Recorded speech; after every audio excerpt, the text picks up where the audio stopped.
আসসালামু আলাইকুম। নারায়ণগঞ্জ কলেজের ইংরেজি বিভাগের প্রথম বর্ষের সকল শিক্ষার্থীকে স্বাগত জানাচ্ছি। তোমরা আমার কথা ক্লিয়ার শুনতে পাচ্ছ কিনা আমাকে একটু কমেন্টে জানাবে।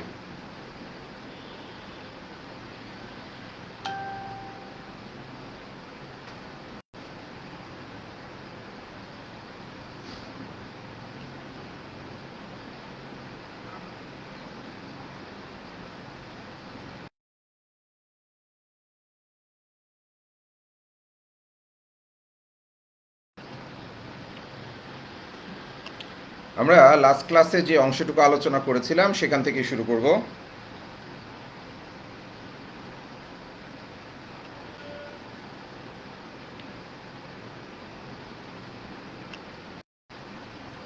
একটু কারিগরি সমস্যা হচ্ছে, যদি তোমরা আমাকে শুনতে না পাও আমাকে মেসেজে কমেন্টে জানাও।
যাই হোক, আবারও ফিরে আসলাম। ঠিক আছে, এবার ইন্টারনেট কানেকশনের ইন্টারাপশনের কারণে এই সমস্যাগুলি হচ্ছে। ঠিক আছে, তোমরা ক্লাস খেয়াল করতে থাকো। আমরা লাস্ট ক্লাসে যে অংশে ছিলাম, যে আমরা অন হিজ ব্লাইন্ডনেস, এই কবিতাটা মোটামুটি গত ক্লাসে পড়া হয়েছে। তো সুবা অদিতি রাদিয়া সুলতানা, রাদিয়া তুমি আমাকে জানাও যে তোমার কোনো প্রবলেম আছে কিনা। লাস্ট যে কবিতাটা পড়ানো হয়েছিল সেখান থেকে তোমার যদি কোনো প্রবলেম থাকে জানাও।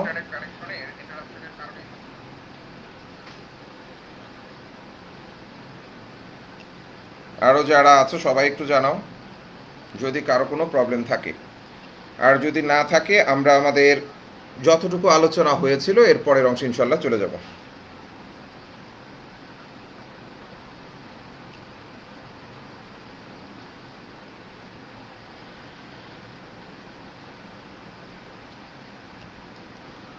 আমি তোমাদের কমেন্টের অপেক্ষা করছি।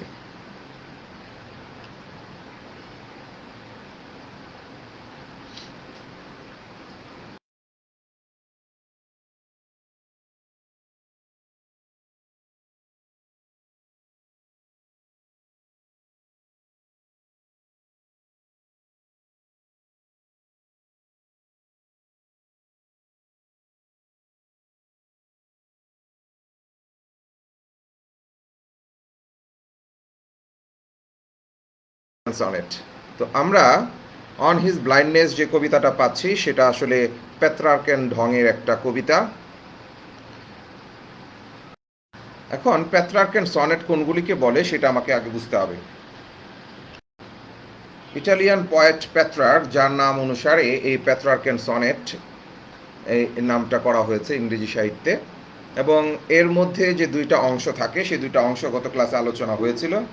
একটা হচ্ছে অক্টেভ, আরেকটা হচ্ছে সেস্টেট। তো তোমরা কমেন্টে একটু জানাবে অক্টেভ কি আর সেস্টেট কি। গত ক্লাসের অংশ ধরে অক্টেভ কি এবং সেস্টেট কি এই বিষয়টা আমাকে একটু জানাও। দেখি তোমরা কেউ বলতে পারো কিনা। যদি বলতে পারো এরপর আমি আমার পরের আলোচনায় যাচ্ছি।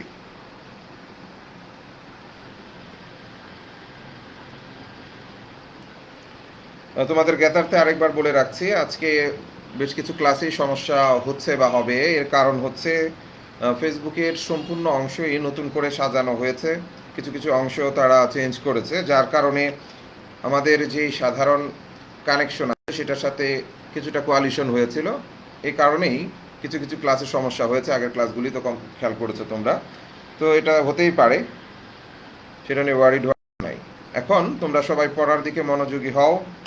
আমাকে জানাও যে অক্টেভ এবং সেস্টেট কি।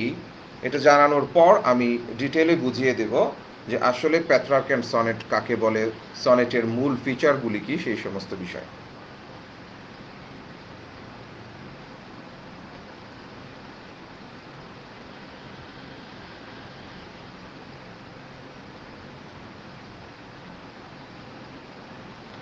অক্টেভ এখানে অনেকেই জানিয়েছ, অক্টেভ হচ্ছে 8 লাইন আর সেস্টেট হচ্ছে 6 লাইন। গুড। তো এখন একটু খেয়াল করবে যে সনেট কি। তোমরা প্রয়োজনে কাগজ কলম সাথে রাখতে পারো, সাথে রাখলে সুবিধা হবে।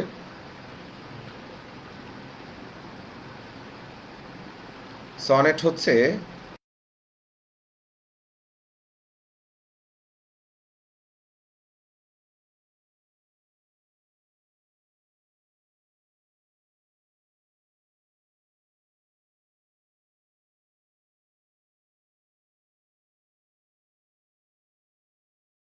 তোমরা স্ক্রিনশট নিয়ে রাখতে পারো। 14 lines are written in iambic pentameter. 14 lines are written in iambic pentameter। এই কথাটার দিকে একটু খেয়াল করো। অর্থাৎ 14 লাইন বিশিষ্ট কবিতা এবং প্রতিটা লাইন হবে আয়াম্বিক প্যান্টামিটারে। এখন আয়াম্বিক প্যান্টামিটার মানে কি, এটা হচ্ছে প্রশ্ন। আয়াম্বিক প্যান্টামিটার বুঝতে হবে। আয়াম্বিক প্যান্টামিটার মানে হচ্ছে 5 মিটার দৈর্ঘ্যের যেই লাইনগুলি আছে সেগুলিকে বলা হয় আয়াম্বিক প্যান্টামিটার। অর্থাৎ এই যে প্রতিটা লাইন আছে, এই প্রতিটা লাইন হচ্ছে 5 মিটার দৈর্ঘ্য বিশিষ্ট, প্রতিটা লাইন। এখন প্রশ্ন আসতে পারে যে আমরা কিভাবে এই লাইনগুলিকে ইন্ডিকেশনে নিয়ে আসবো, বুঝবো কি করে যে এটা 5 মিটার বিশিষ্ট বা প্রতিটা বাক্যে 5টা করে মিটার আছে। তো এই যে লাইনগুলি আছে, প্রত্যেকটা লাইনে একটা হচ্ছে অ্যাকসেন্টেড ওয়ার্ড, আরেকটা হচ্ছে আনএক্সেন্টেড। একটা হচ্ছে অ্যাকসেন্টেড, আরেকটা হচ্ছে আনএক্সেন্টেড। এরকম অ্যাকসেন্ট এবং আনএক্সেন্ট এই দুইটা মিলে হয়ে যায় 1 মিটার।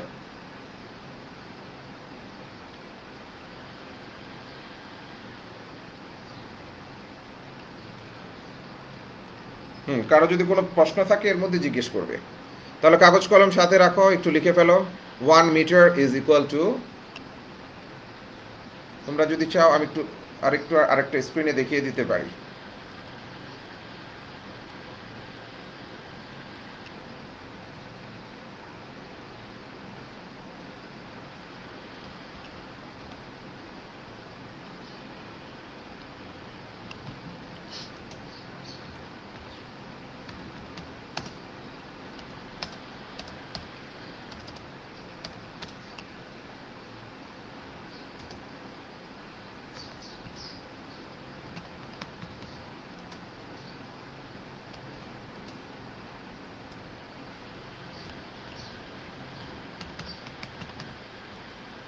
এক মিটার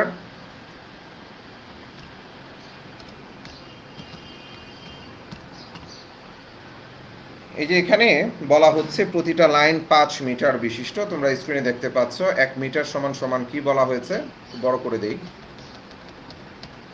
1 মিটার সমান সমান হচ্ছে 1 স্ট্রেচড প্লাস 1 আনস্ট্রেচড লেভেল।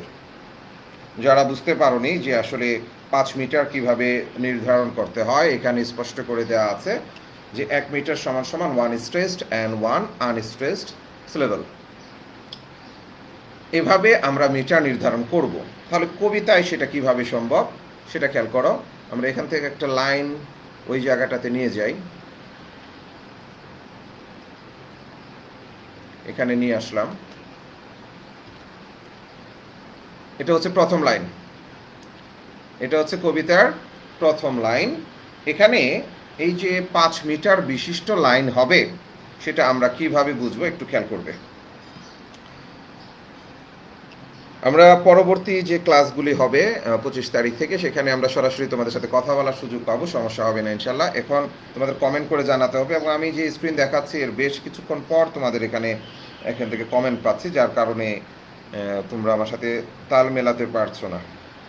যদি কারো প্রশ্ন থাকে সরাসরি করে ফেলবে যে মিটার আসলে কি। বলেছি 1 মিটার সমান সমান 1 স্ট্রেসড অ্যান্ড 1 আনস্ট্রেসড লেভেল। অর্থাৎ যখন কোনো জায়গায় চাপ পড়ে, যে শব্দটার মধ্যে আমরা জোর দিয়ে উচ্চারণ করি সেটাকে বলা হয় হচ্ছে স্ট্রেসড। যেটাকে জোর দিয়ে উচ্চারণ করি সেটা হচ্ছে স্ট্রেসড, যেটা খুব হালকাভাবে উচ্চারণ করি সেটাকে বলা হয় আনস্ট্রেসড। যেটাকে আমরা জোর দিয়ে উচ্চারণ করি সেটাকে বলা হয় স্ট্রেসড, এবং যেটা জোর কম দিয়ে উচ্চারণ করি সেটা আনস্ট্রেসড। এইটুকু বুঝেছো সবাই? ইমতিয়াজ আহমেদ কায়েস, তুমি বুঝি নাই বলেছ, এখন কি বুঝেছ? এইটুকু কথা বুঝো, তারপর কিভাবে জোর দিয়ে উচ্চারণ হচ্ছে আর কিভাবে হালকা উচ্চারণ হচ্ছে সেটা আমি বোঝাচ্ছি। এইটুকু বুঝেছো কিনা? যেটাকে আমরা জোর দিয়ে উচ্চারণ করি সেটাকে আমরা স্ট্রেসড বলবো, অথবা অ্যাকসেন্টেডও বলতে পারি। আবার যেটাকে কম জোর দিয়ে উচ্চারণ করব সেটা আনস্ট্রেসড অথবা আনঅ্যাকসেন্টেডও বলতে পারি। এইটুকু কথা বুঝেছো সবাই?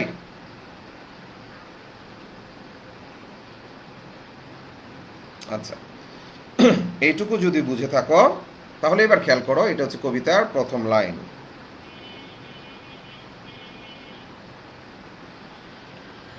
অন্যরা কমেন্ট করো, অন্যরাও কমেন্ট করে জানাও।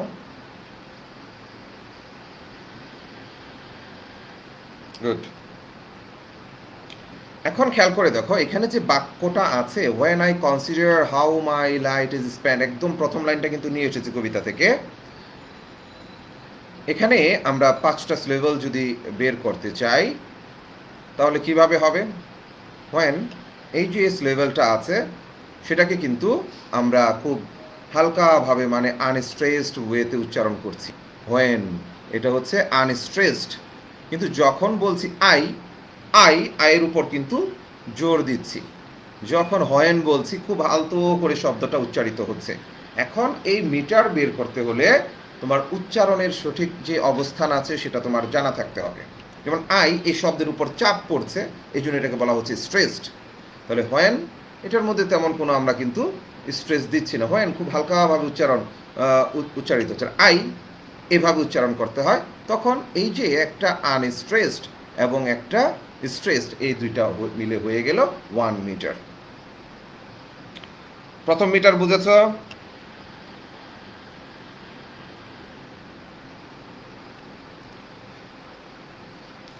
গুড। প্রথম মিটারটা যদি বুঝে থাকো বাকিগুলিও এভাবেই হবে। এরকম করে করে আমরা কয়টা মিটার পাবো? 5টা মিটার পেয়ে যাব। যেমন কনসিডার, এখানে কিন্তু বলা হয়েছে সিলেবল, শব্দ বলা হয়নি। এখানেও কনসিডার। আমরা যখন ভেঙে ভেঙে উচ্চারণ করি তখন সেই উচ্চারণটার মধ্যে কোন জায়গায় স্ট্রেস পড়ছে কোন জায়গায় পড়ছে না। কন যখন উচ্চারণ করছি তখন কিন্তু স্ট্রেস পড়ছে না, সিডারের মধ্যে একটা স্ট্রেস পড়ছে, তাহলে দ্বিতীয়টা চলে আসবে।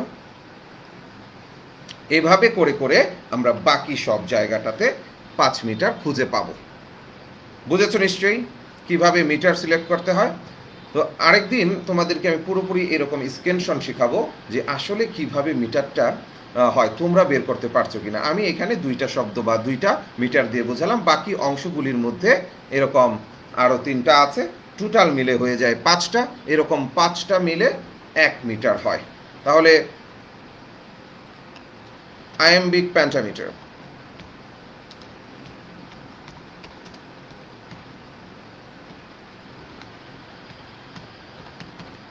iambic pentameter is equal to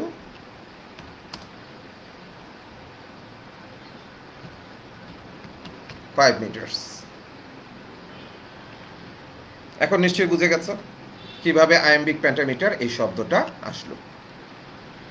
এবার আমাকে প্রশ্ন করো, কারো কোনো সমস্যা আছে কিনা, আয়াম্বিক পেন্টামিটার বুঝেছো কিনা।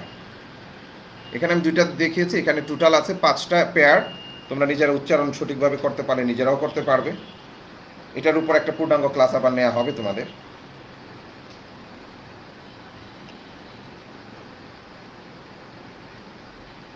ঠিক আছে, গুড, বুঝতে পারলে ভালো। এভাবেই আমরা আয়াম্বিক পেন্টামিটার নির্ধারণ করব।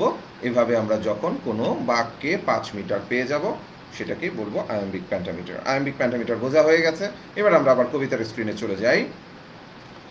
এখানকার যতগুলি লাইন আছে প্রত্যেকটার মধ্যে একই রকম ভাবে 5টা করে মিটার আছে এবং এই 5টা মিটারকে আমরা আয়াম্বিক পেন্টামিটার বলছি, প্রতিটা লাইন একইভাবে। তাহলে ফিচারগুলি ধরে ধরে এটা পেত্রার্ক এন্ড সনেট আলোচনা করি। এখন সিনথিয়া ইসলাম উপমা, তুমি দেরি করে জয়েন করেছো এই জন্য বুঝো নাই বলছো। তুমি কি বুঝো নাই সেটা আমাকে বলো। যেমন রোকেয়া আক্তার বলেছে বুঝেছি। যারা দেরিতে জয়েন করেছো তাদের বোঝার কথা না, তোমরা ক্লাসটাকে রেকর্ড করা থাকবে, বাকি অংশ শুনে তারপর আমাকে কমেন্ট করবে। যদি না বুঝে থাকো পরের ক্লাসে আবার বুঝিয়ে দেবো। কারণ একজন করে নতুন করে ভিউয়ার বাড়বে, সে যদি হঠাৎ করে এসে বলে বুঝি নাই, সেটা বোঝানো কষ্টকর হয়ে যাবে। বারবার পেছনে গেলে একটা জায়গায় থেকে যাব আমরা। তো এইটুকু বুঝে নাও, প্রতিটা লাইন যখন 5 মিটার দৈর্ঘ্যের হবে সেটাকে আমরা আয়াম্বিক পেন্টামিটার বলবো, যেটাকে আমরা এই জায়গাটাতে ইন্ডিকেশন দিয়েছি যে 14 lines are written in iambic pentameter, সেটা বোঝানোর জন্য। আয়াম্বিক পেন্টামিটার মানে হচ্ছে 5 মিটার দৈর্ঘ্য বিশিষ্ট। কিভাবে 5 মিটার হয়েছে তোমরা যদি পূর্বের আলোচনাটা শোনো বুঝে যাবে। এরপর আমরা বলছিলাম যে এটা হচ্ছে পেত্রার্ক এন্ড সনেট কেন বলা হয়। পেত্রার্ক এন্ড সনেট বলার উদ্দেশ্য হচ্ছে এই সনেটের যিনি জনক তিনি হচ্ছেন ইটালিয়ান, যার নাম ছিল হচ্ছে পেত্রার্ক। ওই কবির নাম ছিল পেত্রার্ক। পেত্রার্ক যে কবি ছিলেন তার নাম অনুসারে এই কবিতার নাম বা এই ধরনের কবিতা বা সনেটকে পেত্রার্ক এন্ড সনেট বলা হয়। এবং যেহেতু উনি ইটালিয়ান ছিলেন এই জন্য এই কবিতার আরেকটা নাম হচ্ছে ইটালিয়ান সনেট। তাহলে যদিও এখানে মিল্টন লিখেছেন কিন্তু সে অনুসরণ করেছে পেত্রার্ককে। এবং সেখানে কি কি আছে, 2 স্ট্যাঞ্জা আছে, 1 octet 8 line and a sestet আর 6 লাইন, সেটা আমরা দেখিয়েছি। এবার সনেটের অন্যতম আরেকটি বৈশিষ্ট্য, সেটা কি, the rhyme scheme. Rhyme scheme থাকবে, এটা বুঝে নাও সবাই। রাইম স্কিম কিভাবে সিলেক্ট করতে হয়, রাইম স্কিম বুঝে নিবে সবাই মনোযোগ দিয়ে। যারা এই মাত্র জয়েন করেছ, মিটার বোঝুনি দেরিতে জয়েন করার কারণে, এবার রাইম স্কিম বুঝে নাও। দেখো আমি প্রতিটা বাক্যের শেষ অংশে এ বি দিয়ে চিহ্নিত করেছি, এ বি দিয়ে চিহ্নিত করেছি, খেয়াল করবে নিশ্চয়ই। অর্থাৎ এক্ষেত্রেও আমরা লাস্ট যে স্লেভেল আছে সেই স্লেভেলের যে উচ্চারণ সেটার সাথে পরের যে ধাপগুলি আছে, পরের যে বাক্যগুলি আছে সেটার সাথে একটা ছন্দের সৃষ্টি করে। অর্থাৎ প্রতিটি বাক্যের শেষের যে শব্দ আছে সেই শব্দের শেষের যে স্লেভেল আছে সেখান থেকে একটা ছন্দের সৃষ্টি হয়। সেই ছন্দ থেকে আমরা পেয়ে যাই A B B A B B A, তারপর C D E C D. সেটা কিভাবে হচ্ছে খেয়াল করো। যেমন আমরা প্রথম যে স্পেন্ড শব্দটা আছে এটা একটা মার্কিং করি, যেমন 1 2 3 মার্কিং করি, এ বি সি এরকম মার্কিং করি না। তো স্পেন্ড শব্দটাকে আমরা এই শব্দটা দিয়ে, এই অক্ষরটা দিয়ে চিহ্নিত করলাম যে এটাকে এই ধরনের সাউন্ড আমরা যেখানেই পাবো সেগুলিকে আমরা এ সাউন্ড হিসেবে চিহ্নিত করব। আই রিপিট, স্পেন্ড এই শব্দটা যেভাবে উচ্চারিত হচ্ছে এই ধরনের সাউন্ড আমরা যেখানে পাবো সেখানে আমরা ওই শব্দটাকে এ দিয়ে চিহ্নিত করব। নতুন যত পাবো আমরা লেটার চেঞ্জ করব। দ্বিতীয় বাক্যে খেয়াল করে দেখো, ওয়াইড আছে, স্পেন্টের সাথে মিলছে না, নতুন চলে এসেছে ওয়াইড, এই জন্য এটাকে বি দিয়ে চিহ্নিত করেছি। এবং এই জাতীয় যত শব্দ পাবো সেগুলিকে আমরা বি দিয়ে চিহ্নিত করব।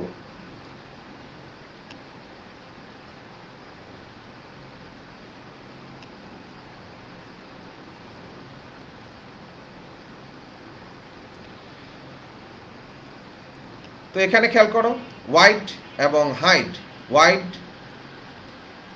হাইড, এই যে আমি ব্লক করে রেখেছি দুইটা শব্দ, এই দুইটা শব্দ কিন্তু একইভাবে উচ্চারিত হচ্ছে। হোয়াইট হাইড একই ধরনের ছন্দে এই দুইটা শব্দ, এই জন্য দুইটার ইন্ডিকেশনে খেয়াল করে দেখো বি দেওয়া হয়েছে। তারপর এরপরে শব্দ বেন্ট, একটু খেয়াল করো, প্রথমে যে শব্দ আছে spent, spent bent, spent bent, কয়েকবার উচ্চারণ করো তোমরা, স্পেন্ট বেন্ট, একই রকম উচ্চারিত হচ্ছে। স্পেন্টের সাথে বেন্টের একটা মিল পাওয়া যাচ্ছে, তাহলে এটাকে এই জন্য আমরা এ দিয়ে চিহ্নিত করেছি। আবারও খেয়াল করো, স্পেন্ট বেন্ট, এই দুইটা শব্দের মিল আছে, এই জন্য এই দুইটাকে আমরা এ দিয়ে করেছি, ক্যাটাগরিতে ফেলেছি। হোয়াইট আর হচ্ছে হাইট, এই দুইটার মিল আছে, এই জন্য এই দুইটাকে আমরা বি দিয়ে চিহ্নিত করেছি, এবং সেখান থেকেই প্রথম চারটা এ বি বি এ এই ছন্দটা আমরা পেয়ে গেছি, যেটাকে সনেটে বলা হয় রাইম স্কিম। এটা বুঝেছো কিনা আমাকে জানাও সবাই। রাইম স্কিমের প্রথম স্তবক বুঝেছ? প্রথম চারটা লাইন, রাইম স্কিমের প্রথম 4 লাইন বুঝেছো কিনা সেটা আমাকে জানাও।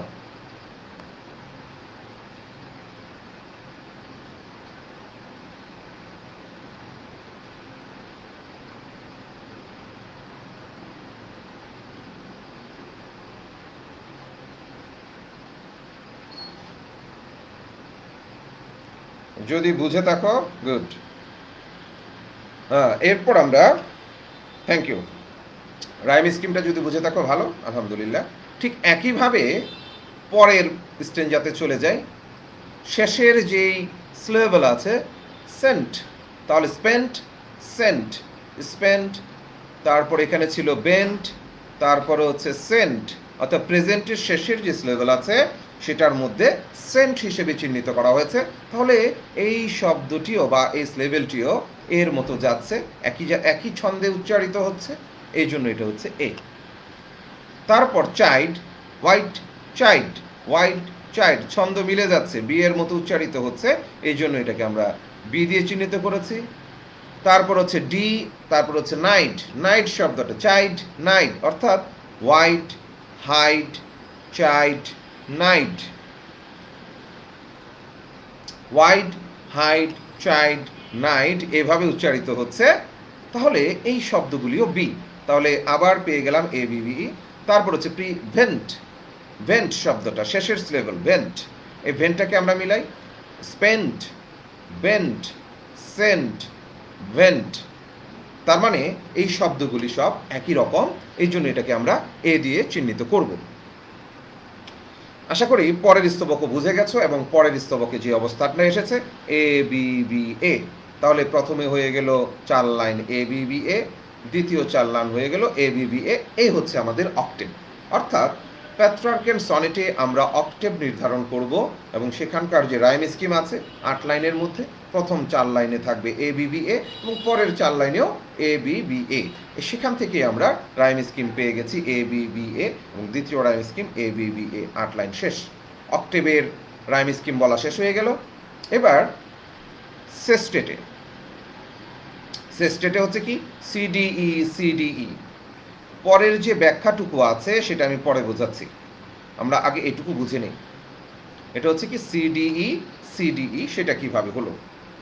যেমন এখানে আরেকটা শব্দ এসেছে নিট, এই নিট শব্দটা উপরের কোনোটার সাথেই ছন্দে মিল হচ্ছে না, স্পেন্ট নিড মিলে না, ওয়াইড নিড মিলে না, তার মানে এ এবং বি দিয়ে ধরলেই বোঝা যাবে যে এটা একটা নতুন ধরনের শব্দ উচ্চারিত হচ্ছে। নতুন যেখানেই আসবে সেখানেই আমরা নতুন শব্দ যুক্ত করব, এবং এখানে নতুন শব্দ এসেছে সি, এই জন্য তাকে আমরা নতুন শব্দ আসার কারণে নতুন লেটার দিয়ে সেটাকে আমরা চিহ্নিত করেছি, এবং সেটা হচ্ছে সি। তারপরে দেখো বেস্ট, এই শব্দটা উপরে সবগুলির সাথে একটু মিলিয়ে দেখি, স্পেন্ট বেস্ট মিলছে না, হোয়াইট বেস্ট ছন্দ মিলছে না, নিড বেস্ট সি নাম্বার, অর্থাৎ এ বি সি সবগুলি দিয়ে মিলিয়ে দেখব যে মিলছে কিনা ছন্দে। স্পেন্টের সাথে বেস্ট মিলে নাই, হোয়াইটের সাথেও মিলেনি, নিডের সাথেও মিলেনি, তার মানে আরেকটা নতুন শব্দ চলে এসেছে, এই জন্য আমরা এটাকে ডি দিয়ে ইন্ডিকেশন দিয়েছি, এটা হচ্ছে ডি সাউন্ড, চলে আসলো ডি। এরপর দেখো কি আছে, স্ট্রেট, এই স্টেটকে এখন উপরের শব্দগুলির সাথে বা লেভেলের সাথে মিলিয়ে দেখব যে ছন্দে মিল হচ্ছে কিনা। স্পেন্টের সাথে স্ট্রেট মিলে না, ওয়াইডের সাথেও মিলছে না, নিডের সাথেও মিলছে না, এবং বেস্টের সাথেও মিলছে না। তোমরা নিজেরা উচ্চারণ করে দেখো, মিলবে না। আরেকটা নতুন উচ্চারণ চলে আসলো, এই জন্য এটাকে আমরা চিহ্নিত করেছি ই দিয়ে। তাহলে আমরা সেস্টেটের প্রথম 3 লাইনের যে রাইম স্কিম সেটা সিডিই সেটা পেয়ে গেলাম। এবার পরের 3 লাইনের দিকে যাই। স্ট্রেট,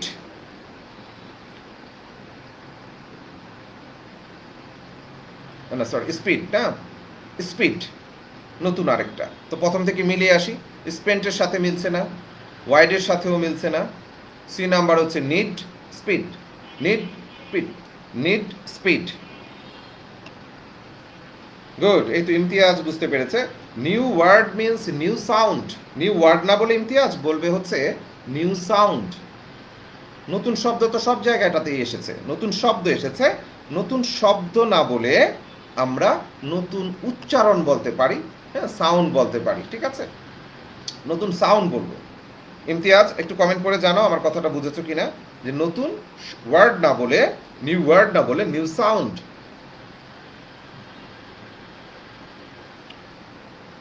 দেখো, খেয়াল করে দেখো, নিড স্পিড এই দুইটার সাথে ছন্দ মিল আছে, এই জন্য সি হয়ে গেল। বেস্ট রেস্ট মিলে গেছে, এই জন্য হয়ে গেল ডি। স্ট্রেট ওয়েট মিলে গেছে, এই জন্য হয়ে গেল ই। তাহলে এই জন্য হয়ে গেছে সিডিই সিডিই। এভাবেই আমাদের রাইম স্কিম হয়ে গেছে এ B B A B B A CDE CDE. এভাবেই আমরা এটাকে বলেছিলাম যে আমরা ক্রিটিক্যাল অ্যাপ্রিসিয়েশন করব। এটা কেন পেত্রার্ক অ্যান্ড সনেট সেটা ব্যাখ্যা করব, সে ব্যাখ্যা আমরা করলাম। তবে পেত্রার্ক অ্যান্ড সনেটে মাঝে মাঝে কিছু অসঙ্গতি দেখা যায়। সেটা কি? The rhyme scheme for the sestet can vary including C D D C E E, C D C D C D and C D D C D D. মাঝে মাঝে এটা হচ্ছে regular rhyme scheme Petrarch and সনেটের জন্য। কিন্তু মাঝে মাঝে কিছু কিছু কবিতায় সেস্টেটে যদি এরকম পেয়ে যাও, যে এই ধরনের ছন্দগুলি পেয়ে যাও, প্রথম পেয়ারে বলা হচ্ছে প্রথম 6 লাইনে সিডিডি সিইই সেস্টেটে।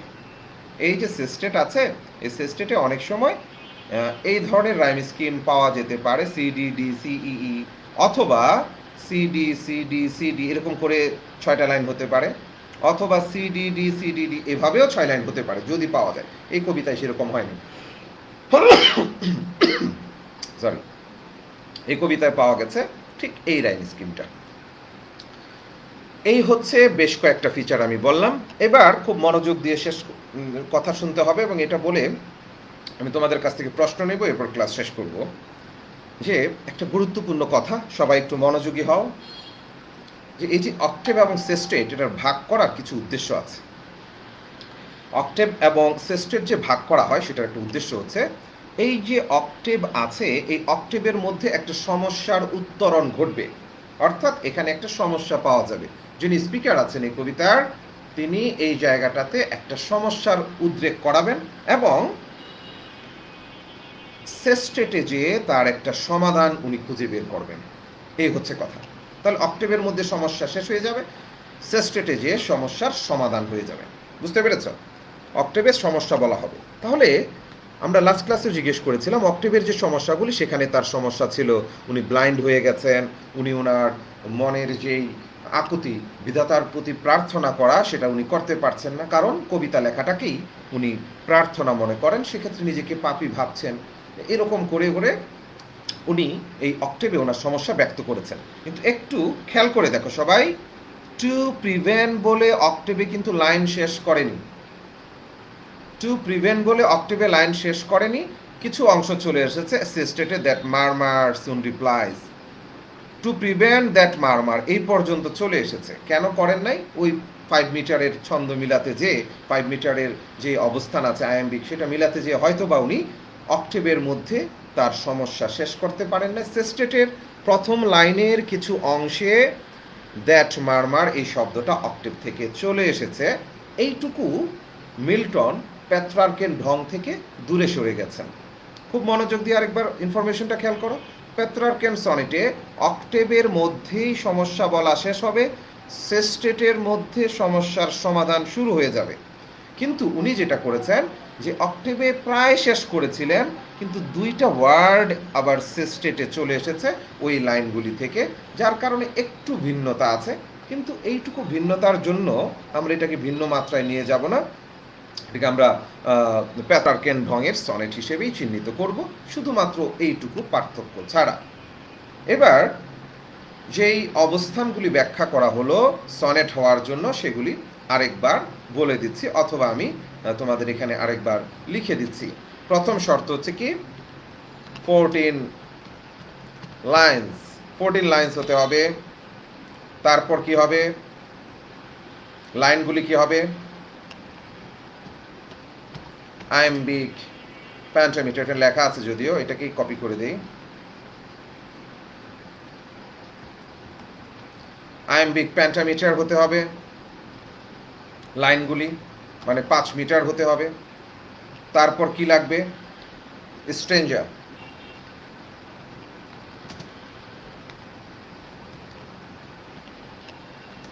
স্ট্রেঞ্জার প্যাটার্ন থাকবে। স্ট্রেঞ্জার প্যাটার্ন অক্টেভ আর সেস্টেট এখানে আছে, অক্টেভ, অক্টেভ প্লাস সেস্টেট এরকম থাকবে। তারপর কি থাকবে, রাইম স্কিম থাকবে।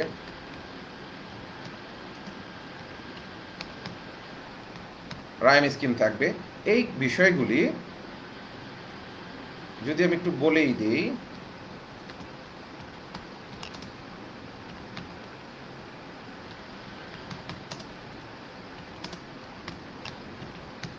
common features of sonnet,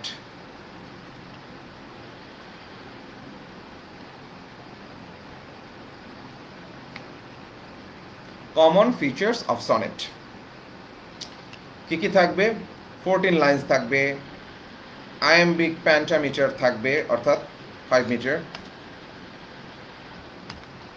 means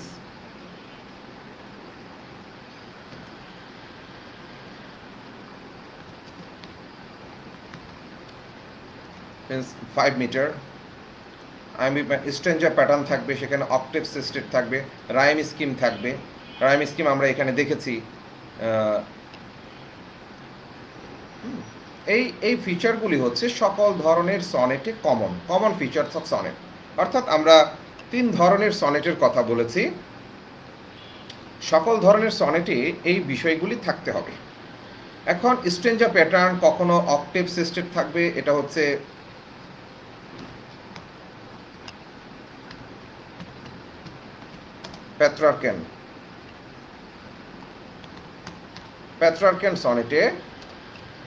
পেত্রার্কেন সনেটে থাকবে অক্টেভ সিস্টেট।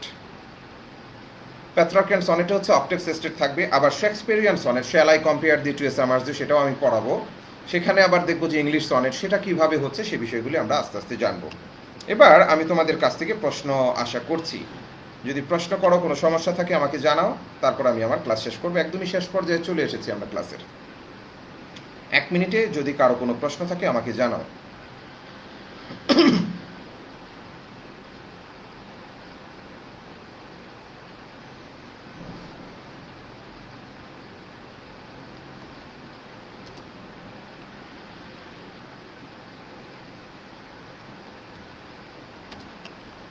যদি কারো কোনো প্রশ্ন থাকে আমাকে জানাতে পারো।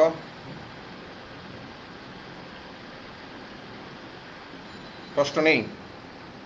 ঠিক আছে, গুড। তোমরা এই অংশের একটু স্ক্রিনশট নিয়ে রাখো, কমন ফিচার্স অফ সনেট। এখানে তোমরা যে অংশগুলি পাচ্ছ সেটার একটা স্ক্রিনশট নিয়ে রাখো। স্ক্রিনশট নিয়ে রাখলে পরবর্তী ক্লাসে আমরা যখন বোঝাবো যে সেখানে শেক্সপিয়ারিয়ান সনেট অথবা ইংলিশ সনেট, সেটার সাথে এই পেত্রার্কেন সনেটের আমরা পার্থক্যগুলি খুঁজে বের করতে পারবো।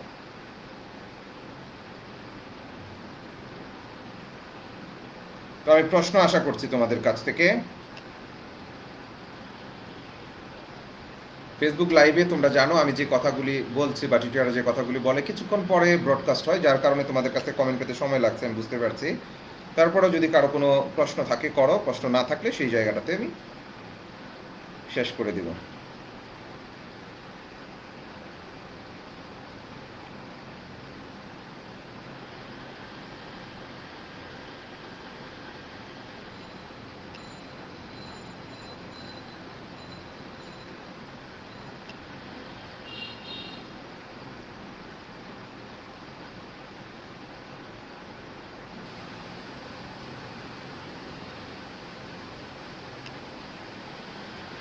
থ্যাংক ইউ, অনেক ধন্যবাদ। ঠিক আছে, তাহলে যেহেতু আজকে আর কোনো প্রশ্ন নেই, প্রথম অবস্থায় একটু বিক্ষিপ্ত ছিল কারিগরি সমস্যার কারণে, পরবর্তীতে কানেকশন ঠিক আছে এখন আলহামদুলিল্লাহ। আমরা পরবর্তীতে আবার সেই বিষয়গুলি সুন্দর করে বুঝে নেব, সমস্যা হবে না। এরপর যখন আমরা জুমে ক্লাস করব তখন আরও বেশি প্রাণবন্ত হবে ক্লাসগুলি, আশা করছি তোমরা আমাদের সাথে যুক্ত হবে। কারো কোনো সমস্যা থাকলে তোমাদের মেসেঞ্জার যে গ্রুপ খোলা হয়েছে সেই গ্রুপে তোমরা যুক্ত থাকবে, সেখানে প্রয়োজনীয় কথাবার্তা বলবে, নিজস্ব ব্যক্তিগত কথাবার্তা না বলে আমাদের সাথে আমাদের ইংলিশ ডিপার্টমেন্টের যে অংশ আছে সেটার রিলেটেড যত কথা আছে সেগুলি বলবে। নতুন স্টুডেন্ট তোমাদের সাথে যুক্ত হচ্ছে, সেকেন্ড মেরিট লিস্ট থেকে যারা ভর্তি হচ্ছে তাদেরকেও তোমরা এই গ্রুপটিতে যুক্ত করে নেবে। ঠিক আছে, তাহলে আজকে এই পর্যন্তই। আল্লাহ হাফেজ, আসসালামু আলাইকুম।